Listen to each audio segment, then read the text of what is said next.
ఒకవైపు వేలాది మంది సైనికులు, మరోవైపు చిన్న సైన్యంతో ఉన్న ఒక రాజు. భారీ సామ్రాజ్యాల మధ్య తన ప్రజల కోసం ఒక కొత్త రాజ్యాన్ని నిర్మించాలని కల. కొండల మధ్య ఉన్న చిన్న కోటల నుంచి ప్రారంభమైన ఆ ప్రయాణం ఒకరోజు మరాఠా సామ్రాజ్యానికి పునాది వేసింది. ఆ వ్యక్తి ఎవరో తెలుసా? ఆయనే ఛత్రపతి శివాజీ మహారాజ్.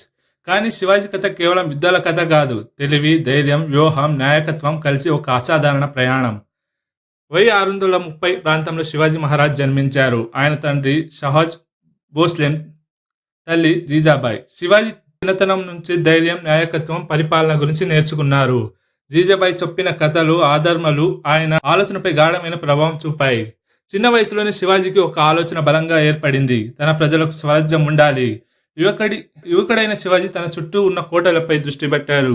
1640లో ఆయన తోరణం వంటి కోటలను స్వాధీనం చేసుకోవడం ద్వారా తన శక్తిని పెంచుకున్నారు.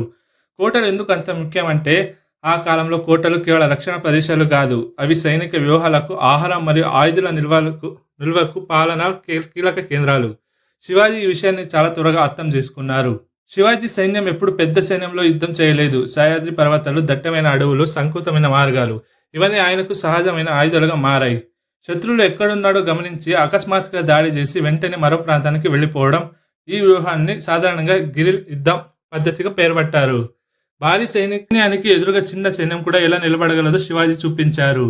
1659లో బిజాపూర్ సుల్తానేట్కు చెందిన సేనాధిపతి అఫ్జుల్ ఖాన్ శివాజీ సైనిక చర్యకు వచ్చాడు.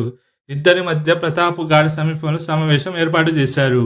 ఈ సమావేశం చరిత్రలో అత్యంత ప్రసిద్ధి సంఘటనలో ఒకటిగా మారింది. సమావేశం సమయంలో ఇద్దరి మధ్య ఘర్షణ జరిగింది. శివాజీ ముందుగానే రక్షణ కోసం కవచ ధరించి వాగ్నాక్ వంటి ఆయుధాన్ని సిద్ధంగా ఉంచుకున్నారని చరిత్ర వర్ణన చెబుతున్నాయి. వార్లో అఫ్జుల్ ఖాన్ మరణించాడు. ఈ సంఘటనతో శివాజీ ప్రతిష్ట మరింత పెరిగింది. శివాజీ ఎదుగుదలను అడ్డుకోవడానికి మొఘల్ సామ్రాజ్య తరపున స్టేస్త్ ఖాన్ మరి సైన్యంతో పూణె ప్రాంతానికి వచ్చాడు. కానీ శివాజీ నేరుగా భారీ యుద్ధానికి వెళ్ళలేదు. ఒక రాత్రి స్టేస్త్ ఖాన్ నివసిస్తున్న ప్రాంతంలోకి చొరబడ్డారు. అక్కడ జరిగిన ఆకస్మిక దాడి మేఘల్లో శిబిరాన్ని ఆశ్చర్యానికి గురి చేసింది. ఇదే శివాజీ వ్యూహ ప్రత్యేకత. శత్రువులు బలంగా ఉన్న చోట పోరాడటం కాదు, శత్రువులు ఊహించని సమయంలో దాడి చేయడం. తర్వాత శివాజీ మహారాజ్ మేఘల్ చక్రవర్తి ఔరంగజేబ్ను కలవడానికి ఆగ్రాకు వెళ్ళారు. అక్కడ పరిస్థితులు అనుకూలంగా లేకపోవడంతో ఆయన నిర్బంధాలకి వెళ్ళాల్సి వచ్చింది. కానీ శివాజీ అక్కడే ఉండిపోయే వ్యక్తి కాదు.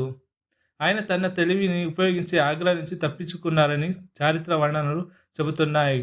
ఈ సంఘటన తర్వాత ఆయన తిరిగి దక్కన్కు చేరుకున్నారు. తన ప్రాంతంలో బలోపేతం చేయడం ప్రారంభించారు. తర్వాతి సంవత్సరాలలో శివాజీ అనేక కోటలను తిరిగి స్వాధీనం చేసుకున్నారు. సైన్యాన్ని బలోపేతం చేశారు. పరిపాలన వ్యవస్థీకరించారు. సముద్ర తీర ప్రాంతంలో రక్షణ కోసం నౌకాదళాన్ని కూడా అభివృద్ధి చేశారు. అంటే శివాజీ కేవలం భూమిపై యుద్ధం చేసే రాజు కాదు, భూమి, సముద్రం రెండింటి రక్షణ గురించి ఆలోచించే పాలకుడు. చివరకు 1974 రాయ్గఢ్ కోటలో శివాజీ మహారాజ్ పట్టాభిషేకం జరిగింది. ఆ రోజు ఆయన అధికారంగా ఛత్రపతిగా ప్రకటించబడ్డారు. చిన్న చిన్న కోటలతో ప్రారంభమైన ప్రయాణం ఇప్పుడు ఒక శక్తివంతమైన రాజ్యంగా మారింది. ఇది శివాజీ జీవితం అత్యంత ముఖ్యమైన ఘట్టాల్లో ఒకటి. శివాజీ మహారాజ్ కథ మనకు విషయం చెబుతుంది. పెద్ద సైన్యం ఉండటం మాత్రమే విజయానికి కారణం కాదు. సరైన వ్యూహం, ధైర్యం, నాయకత్వం, ప్రజలపై బాధ్యత, ఇవి ఉంటే చిన్న శక్తి కూడా పెద్ద మార్పును తీసుకురాగలదు. సహ్యాద్రి కొండలో ప్రారంభమైన ఒక యువకుడి స్వరాజ్య స్వప్నం తర్వాత ఒక శక్తివంతమైన మరాఠాల రాజ్యానికి పునాది వేసింది. అందుకే ఛత్రపతి శివాజీ మహారాజ్ పేరు చరిత్రలో ఇప్పటికీ ప్రత్యేకంగా నిలిచింది. ఇలాంటి వీడియోస్ కోసం మన ఛానల్ అయితే సబ్స్క్రైబ్ చేసి వీడియోని అయితే లైక్ చేయండి.